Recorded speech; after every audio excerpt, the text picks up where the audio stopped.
You're listening to an Anazao Ministries podcast.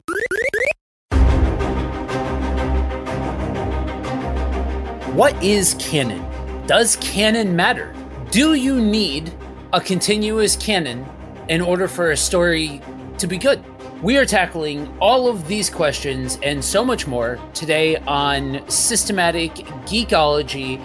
I am one of your hosts. I am Joe, and I am joined by two of our illustrious panel of hosts, TJ and Kino. What's up, boys? Oh, thank you. How's it going, people? I'm TJ. I'm a host here. I don't know. I've been geeking out on Cyberpunk Edge Runners, and by geeking out, I mean I watched the whole thing last night. Nice. Fantastic show. Okay.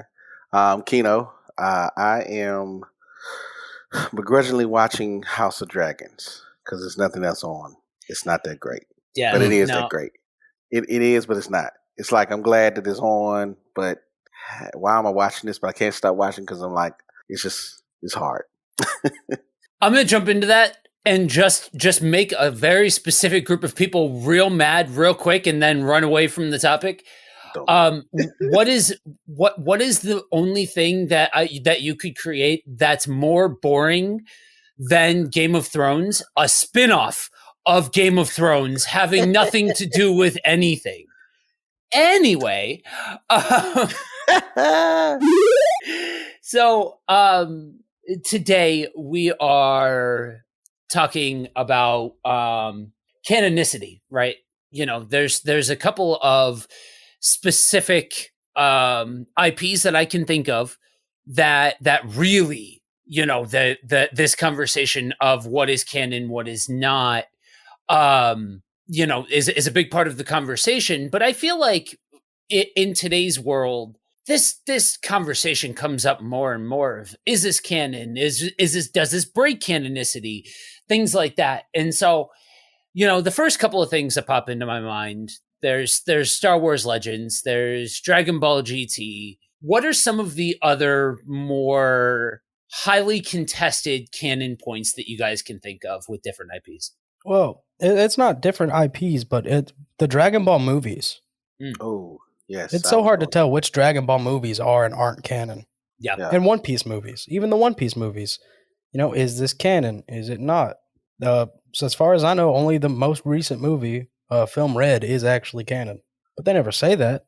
They just put out a movie and you watch Luffy do a bunch of cool stuff. So speaking of Dragon Ball movies, I'm curious. I got to ask you guys, because I checked out hard from Super, right? I did not like, we will get into this, but I am a GT guy rather than Super. And if Super's your thing, go in peace, but not for me. So I didn't watch Broly. And then I did watch Superhero. And so I saw very, very clearly referenced Broly. Is that canon to Super, or are we firmly in a different Super timeline? No idea. No, Broly has now become canon. He's a part of the rule or the principle in the timeline. So does that mean by default what we watched in Superhero, that's now canon too? I'm gonna be honest. I don't know, because it seems like it is canon, but it's not, and it's just, I think it's funny enough. I think it's just a placeholder to keep everybody happy while they try to figure out that time slot issue. Yeah, I mean that movie was for a Dragon Ball Z fan, especially a Dragon Ball Z fan that is of a particular vintage, especially if you were hung up on the Cell games, like you know, a lot of the American audience was that didn't watch the Japanese run first. You know, that movie was Dragon Ball Z flavored cotton candy, like just 100%. Just we want to make the fans happy, and so we'll give you all the things that we know you'll flock to the theaters for. And so that makes sense. That's kind of the vibe that I got from the whole thing, was like, I was just curious if we made a transformation for Piccolo canon. And I'm like, Yes, sir. I will take that because, as I've said before, and I will say again, Piccolo did it first and better. So, like, then in comparison to Vegeta, I'm just saying. But yeah, it's just too hard to tell. There needs to be like a disclaimer at the start or at the end of each Dragon Ball movie, like, yeah, this is canon. But isn't the rule for anything to become canon, it has to come from the original source? So or it has to be at least okayed by the original source. So that's what I was about to talk about. Okay, well let's go for it. Yeah, the way I always looked at it was if it wasn't in the manga, if it's being based off of a manga or a comic book or whatever, if a film is made that isn't taken from the manga, to me it was just non-canon. That's just how it worked. But apparently, and I'm thinking specifically about Boruto, like the Naruto sequel, which is bad. It is a monthly release manga, but the anime was weekly.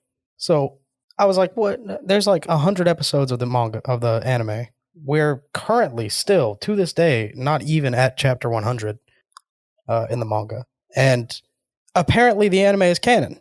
It's just a completely different story for most of it. They just make things too hard, too confusing. Yeah. So I'm not a huge Naruto fan. I have watched them, so just can't get through all of them. But so most of the time we dealing with canon in manga, anime, or in comic, it has to continue the storyline. It has to push the storyline. It has to broaden the universe. However, when you go into broadening the universe, then you begin to bring in outside things, which makes it difficult to say this is and this is not canon. Again, I'm gonna go back to what I said before, and that's why I was under the impression that anything that the original author or the house puts his stamp on, that makes it canon. Yeah, that definitely, because Kishimoto does consult on the show, and apparently that is why it's canon. The manga just has a slow release cycle. And it's funny to me that in one foul swoop, right, in 1 second, you did to super fans what I did a couple of minutes ago to Game of Thrones fans, because people rage so hard against GT. And I'll be the first one to admit, right? And I think TJ will second this one. Do yourself the favor and at least once watch the original version of GT, because the music, the ambiance, if you will, of what they build in the Japanese version of GT is absolutely superior to the American version. Now, that being said, I am enough of a fan that I'm not one of those people that are like, it has to be the Japanese version, but the Japanese version is the best.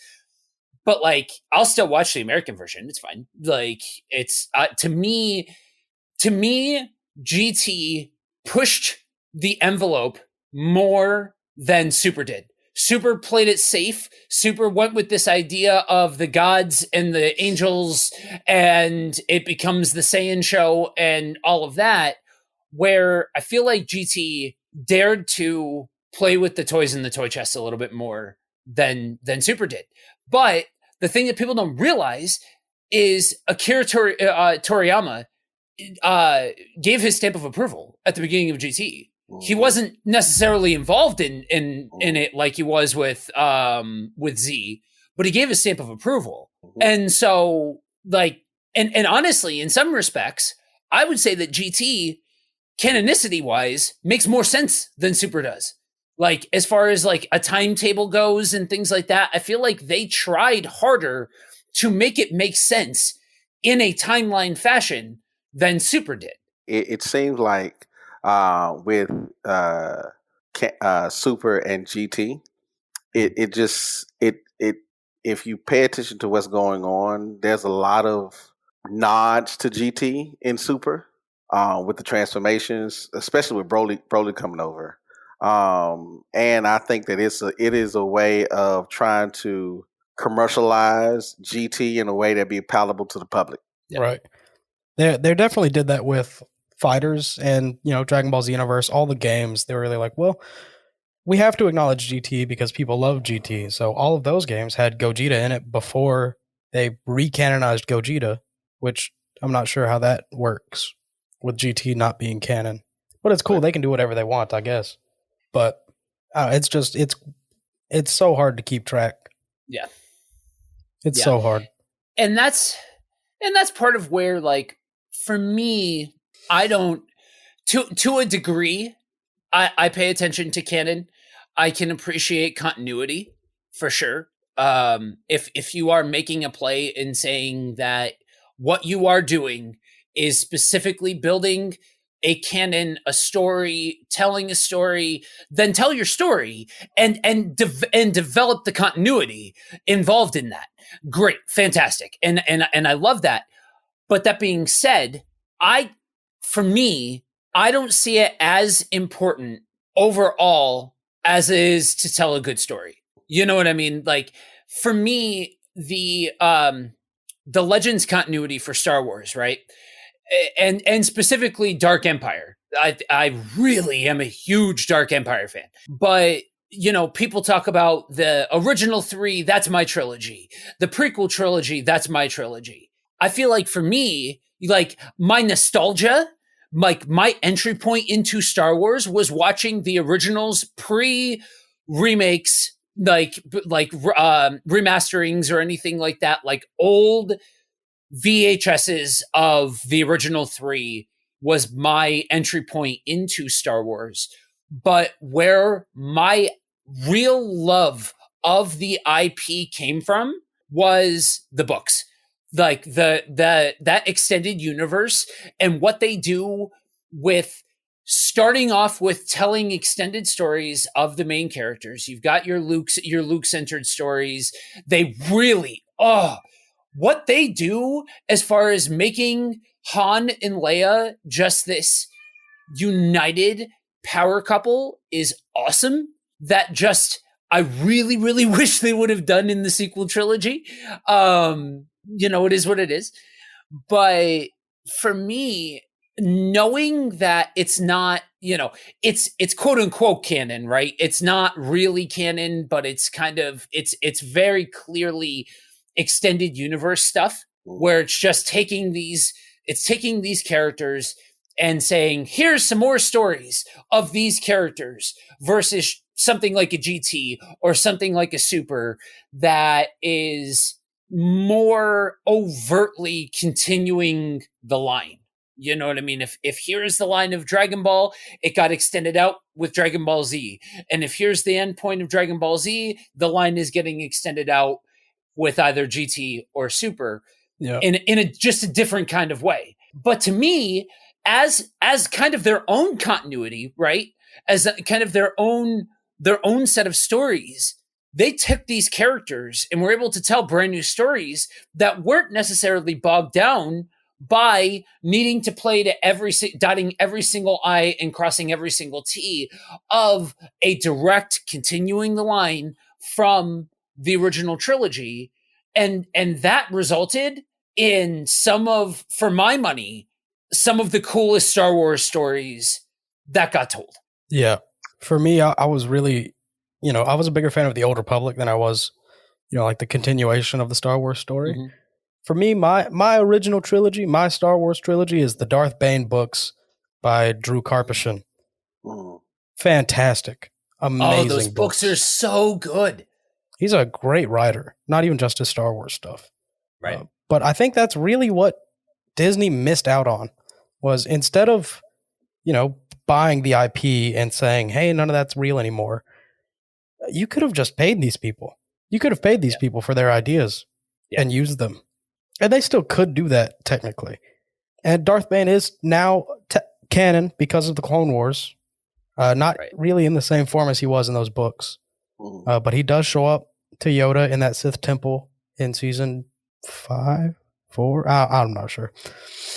But Darth Bane is there. Right. They also canonized Darth Revan in one of the Star Wars encyclopedias by naming one of the First Order legions after him. So that's cool. Those are my two big things. I'm glad they're both technically canon, but those stories need to be canon. They are fantastic. They're some of the best Star Wars stories. Yeah. Also, about Dragon Ball, they could have, it would have been so easy to just instead of decanonizing the whole thing, they could have just changed the ending, like the last episode, to where Goku doesn't leave for like 100 years. That was the weird part about GT anyway. I don't know why I did that. Yeah. But they could have just picked up right after GT and kept some of those story elements and integrated them into Super. Yeah. I mean, especially because by the point that Super is at, you know, with the gods and with the trainings and all of the stuff and things, like you've already jumped that shark, guys, like for real. Like Super Saiyan God, ultimate level Super Saiyan God, like come on, man. Like you've already made it such a circus as far as transformations and power levels go, that at that point, just okay, so like GT made it look good. Like you might as well just build off of that. And like if you've already gone that route of just throwing the book out as far as like power scaling or anything like that, so just build upon what's already there on both accounts. Like. And what blows my mind, I'm sorry to keep jumping back and forth about the two IPs. What blows my mind, to your point about they could have just paid these people and made their they tried to do a worse version of Dark Empire. Like they literally tried to do that. Just somebody did it. Like literally for it's there. You know what I mean? Like I don't, that just, it blows my mind. Anyway, I apparently feel passionately about a thing. It's okay. It's okay. you know what's actually happening, and I don't know if this is a part of the flow, but this is nothing new than folks back in the early days trying to decide what books in the Bible needs to be in there. Yeah, in the New Testament. Mm-hmm. Which letter are we going to use? If we use Barnabas, Clement, Paul, Peter, same argument. Because you have a set over here that says, "Well, I like GT," and they got the set over here. We refuse to watch GT because it's not in the timeline, or it doesn't. Whatever. It's the same. It is the same thing. I feel like Dragon Ball GT and the Book of Enoch are perfectly parallel in the way that they were canon and then removed from canon. They're like the perfect comparison. Because this right here, to us, this was official. This was Dragon Ball GT. It was the next thing for a good little while. And it was the same way with the Book of Enoch. It was in canon for like 150 years. Yeah. And then they just took it out. Like, nope, that's not real anymore. Get that out of there. Yeah, that's editor's note. Josh, you absolutely need to throw in a celebration sound effect, because that was probably the best comparison that I have heard somebody make on this show. And I'm glad that you used the language that you used, TJ. That nope, that isn't real anymore, right?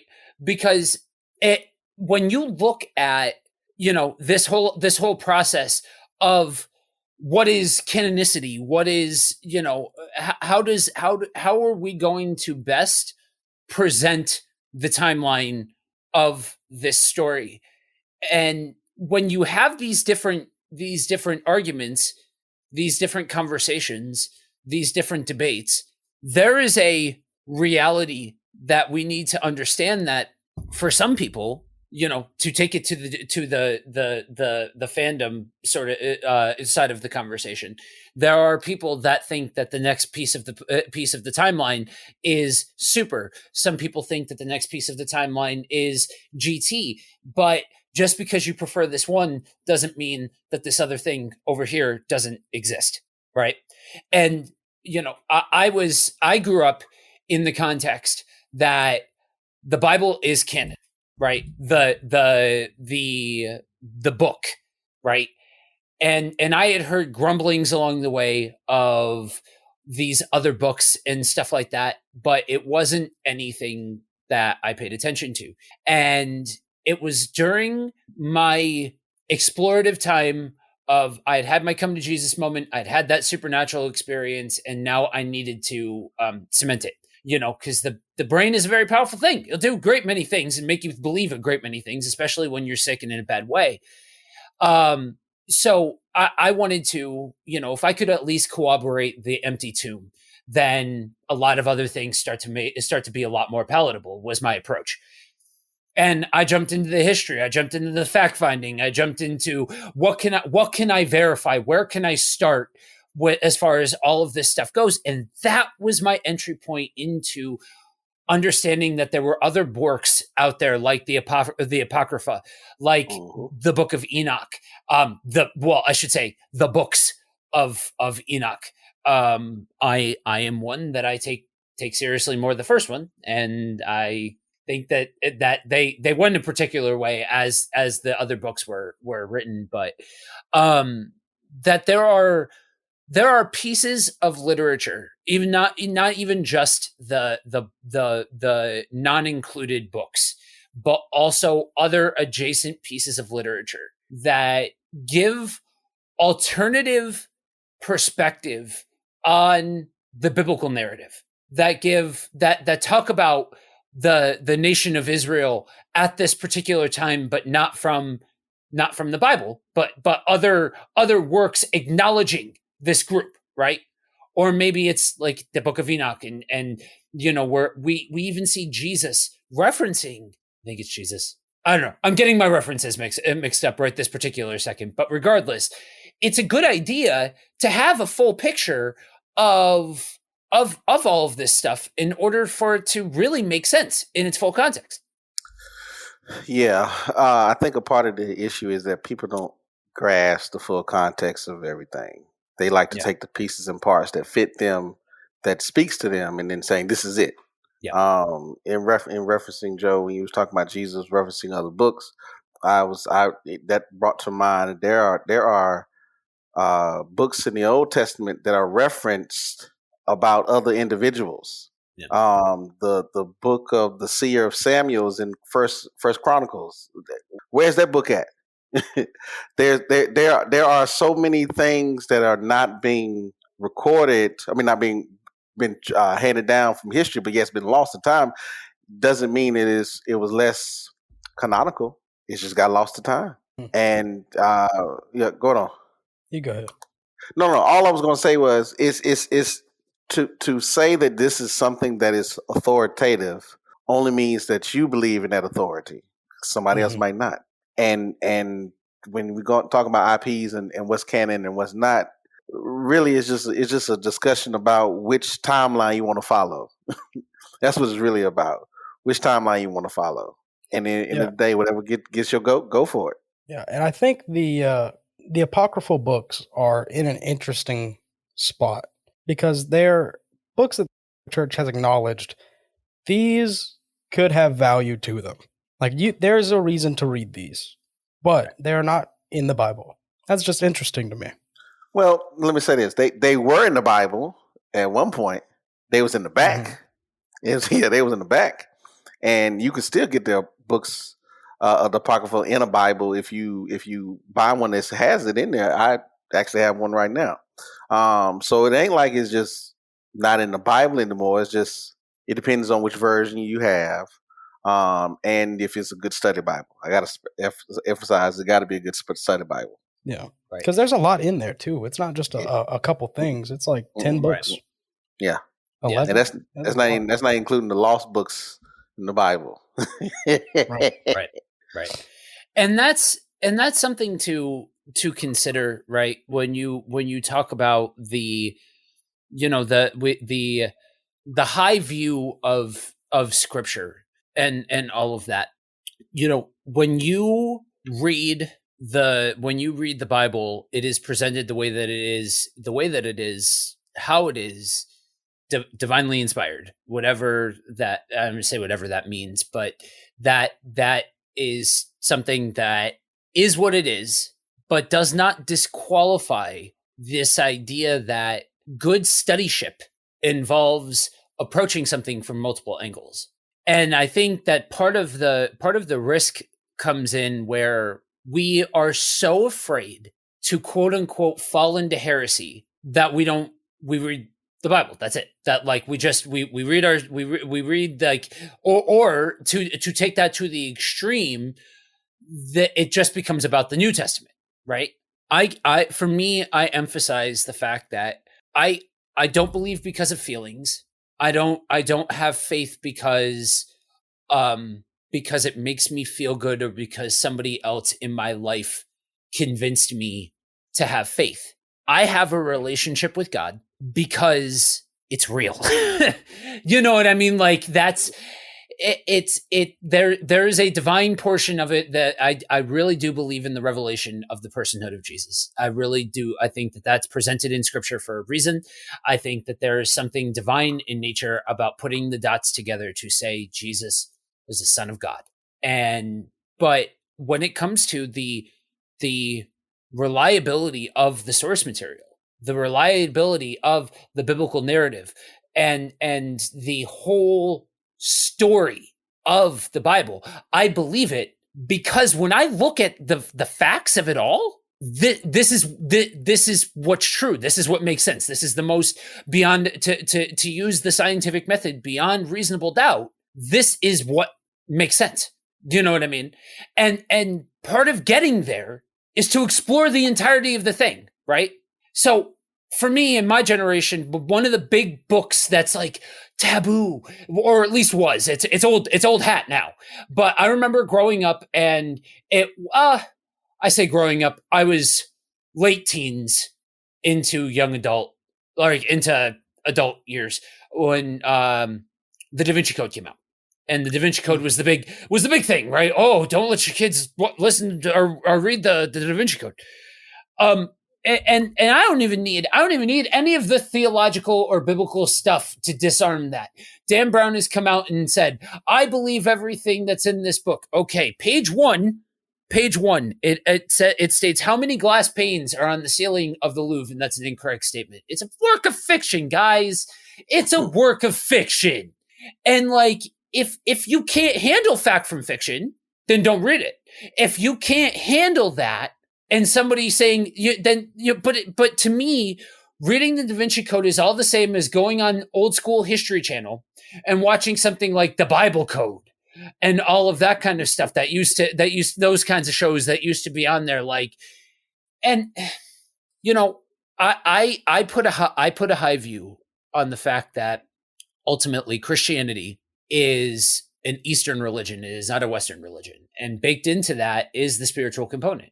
And I really do believe that as we suss out and evaluate, and then I'll drop the mic here, but as we really unpack what it means to have a biblical worldview or live in a way that God's authority is the highest authority, or as I state it, and it goes into a whole thought process and line of thought, but the living in the active and present kingdom is involved in that is a relationship with God.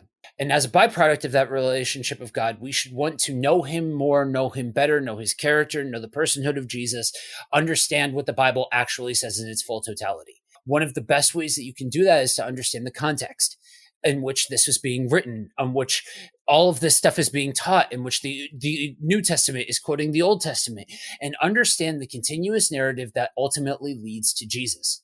And what you can do in all of that is pick up the little breadcrumb trails along the way that have proof text in history and have proof text in other works and things like that. And the stuff, when you're reading that, it is a net. Some of the stuff that you're going to grab in the net is stuff from the bottom of the ocean. It's stuff it's the scraps, right? It's not every single thing. You're going to have to chew the meat and spit out the bones, but that's part of the power of understanding the character of God and the continuous narrative piece, because that gives you a context and a lens in which to be able to siphon out the nonsense for the stuff that even Jesus quoted, even was quoted in different parts of the Bible. Didn't you know what I mean? Amen. Okay, preacher. Okay. No, listen. I think a part of the issue is thinking that the English translation that we have of the Bible is it, and never knowing that, and especially, and we can tie this to anime, never realizing that it is hard to translate Greek, Hebrew, and Aramaic into English. It is hard to translate Japanese into English because of the nuances and all that goes involved. That the issue that you come across is that when you look at scripture and you're trying to understand it in its context, in the English context, yeah, there's some stuff that will not make sense. But however, you go back to the Greek or the Hebrew and you read it in full context, you will grasp the full context of the text and understand all that is happening. Once you understand the translations is what's difficult, because for anyone to try to translate and understand that if in the Hebrew the word live, L-I-V, can also mean head and heart, which one do you choose? When it's talking about how you love God, do you love God with all your head? Do you say God with all your heart? No, we just say love God with all your head and your heart, mind, body, and strength as well. But right. that's the nuances that comes up that a lot of folks don't realize, that it ain't just as simple as it is, as it's being presented to us. Yeah, English has become a very simple language over the past few hundred years. Not a lot of people realize that. Right. And it's an interesting tie-in. You hit that anime piece. It's honestly, I remember the first time that I showed somebody who was like a staunch purist, right? Like for DBZ was the end of the story. This is before Super. That DBZ was the end of the story, that GT didn't count. It was just basically an extended fanfic. And I remember showing them, all they had seen was the American version.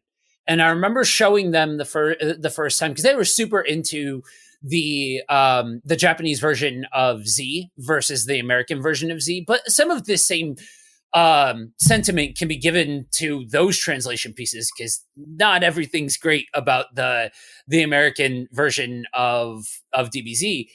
But especially with GT, because they're so different.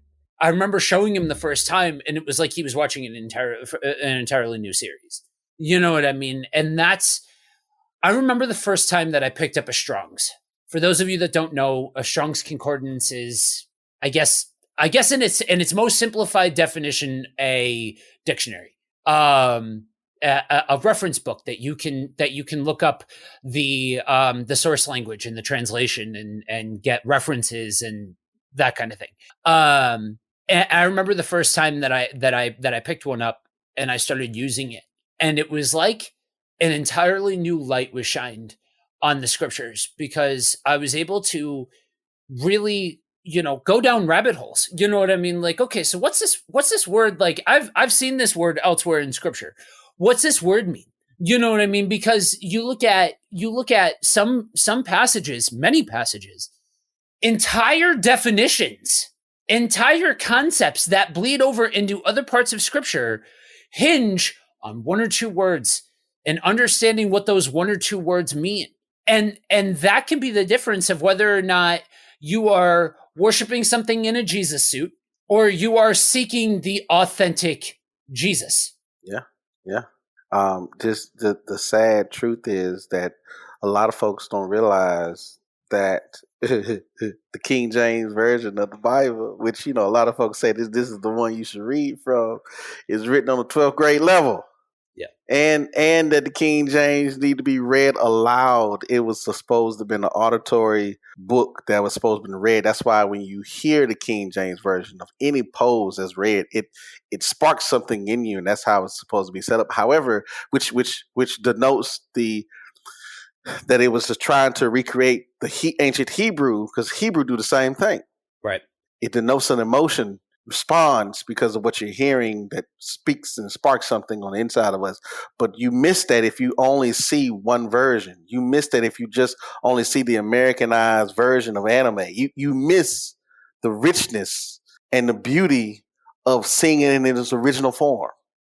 And that's the beauty of different translations, right? Like I used to be a staunch purist for, you don't really go outside of the big three, right? When you ask most American evangelical types, you've got the big three.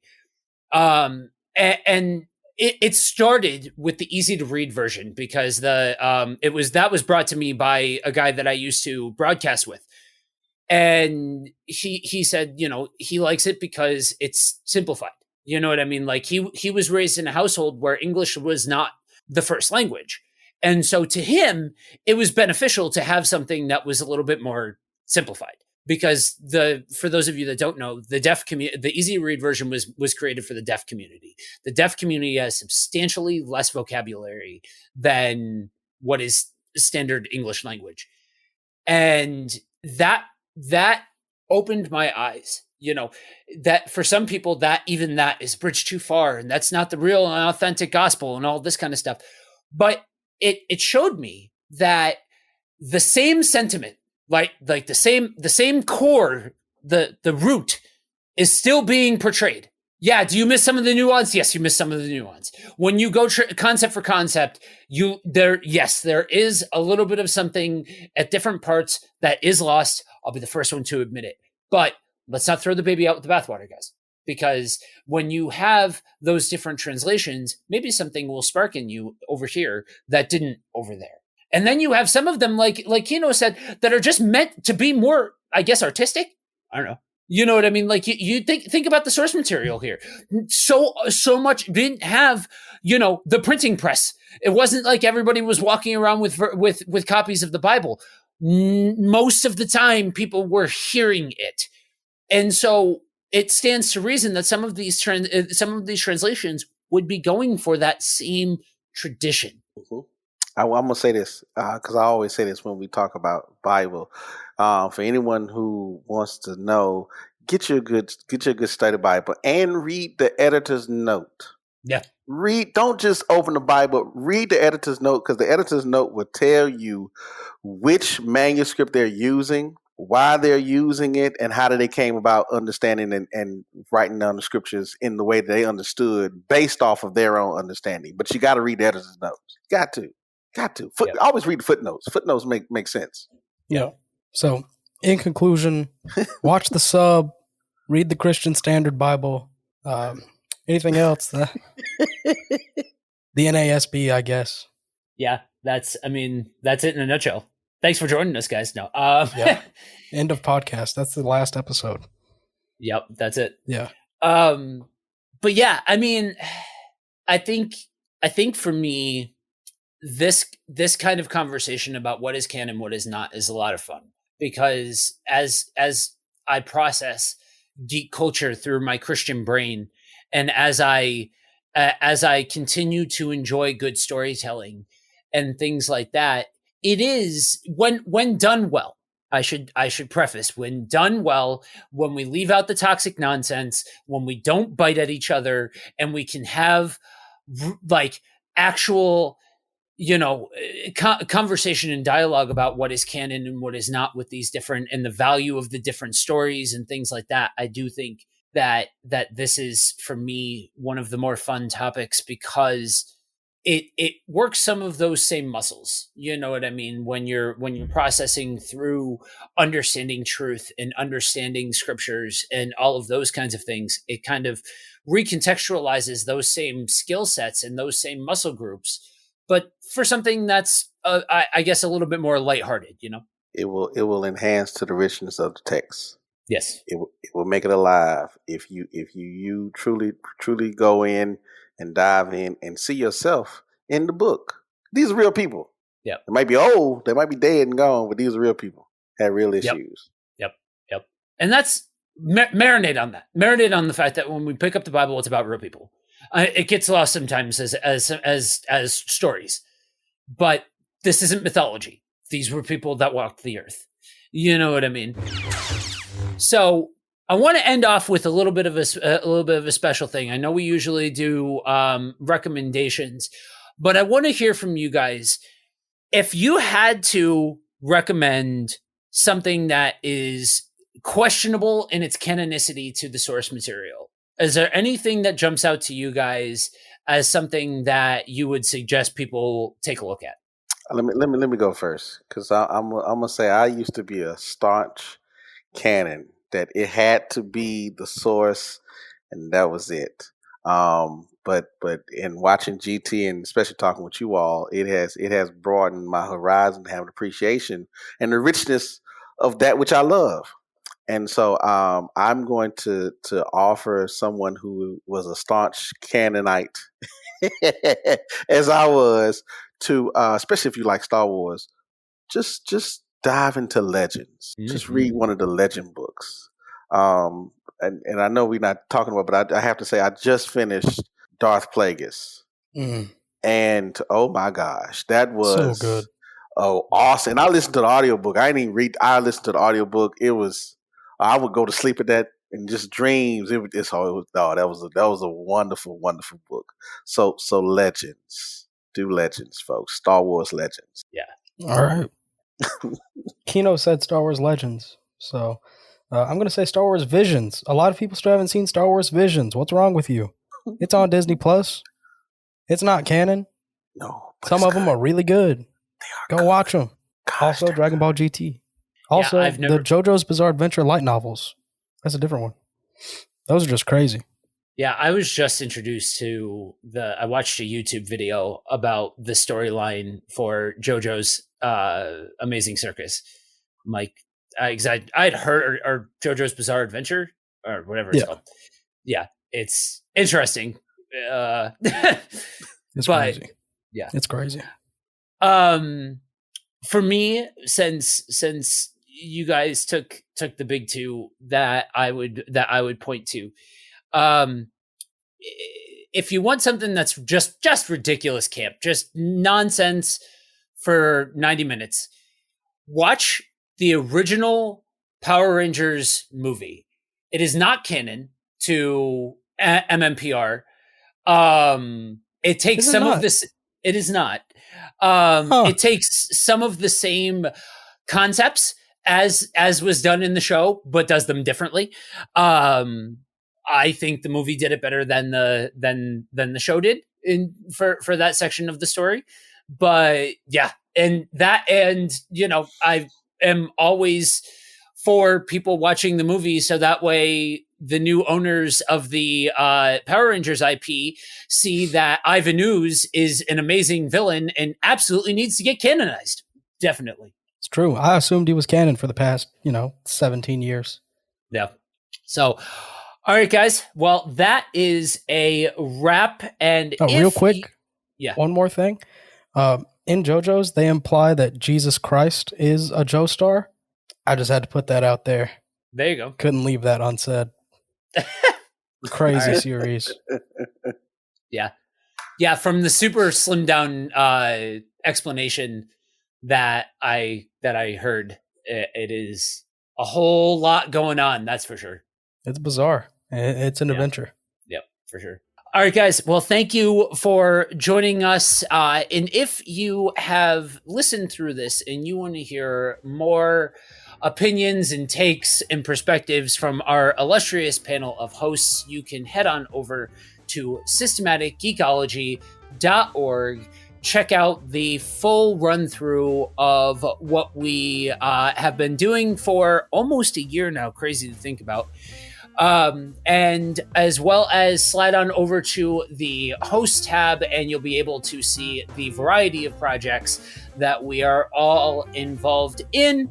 And if you want to help us keep the lights on and get clued in on the awesome bonus materials that we have for you guys, head on over to patreon.com/systematicgeekology. Toss a couple of bucks in the kitty, help us keep the lights on. And remember one very important thing, that we are all a chosen people, a geekdom of priests.